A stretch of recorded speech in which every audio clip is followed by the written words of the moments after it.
Эта история произошла в городе Курск, в одном из его спальных районов. На улице стоял холодный декабрь месяц. Никто из жителей не заметил, когда у них на районе появился этот красивый лабрадор с черной шерстью. Он достаточно длительное время сидел у входа в магазин, надеясь на угощение. Но, так как он не походил на дворового пса, люди думали, что он ждет своего хозяина, пока тот делает покупки. Но время шло, пришла зима, а в жизни собаки ничего не изменилось. Каждый день она искала себе пищу и какое-нибудь теплое место, чтоб согреться. Кто-то из неравнодушных людей выложил его фото в интернет, в раздел «Потеряшки», но хозяин так и не объявился. А когда температура воздуха опустилась до 20 градусов, лабрадору стало совсем худо.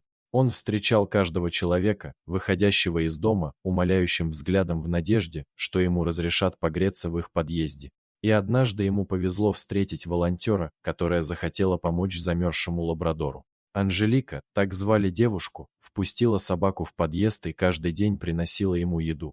Собака оказалась очень умным существом. Чтоб справить нужду, она всегда выходила на улицу, поджидая кого-то из жильцов, и таким же образом попадала внутрь.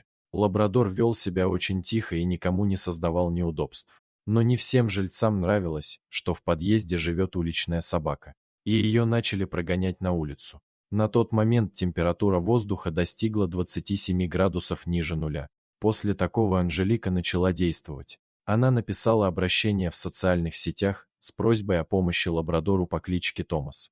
Этот пост прочла девушка, которая хорошо знала владелицу гостиницы и договорилась с ней о размещении в ней Томаса. И на следующий день Томас уже ехал в машине, которая везла его в новый теплый дом.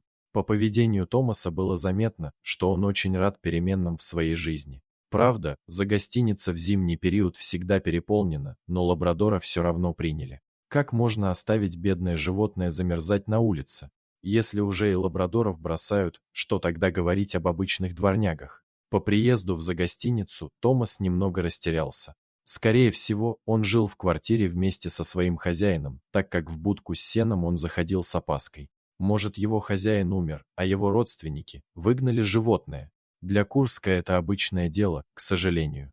Не хочется верить, что такое умное животное предал самый близкий человек, его хозяин. Томасу очень трудно привыкнуть к вольеру. Ему нужен дом и хозяин, который окружит его заботой и любовью.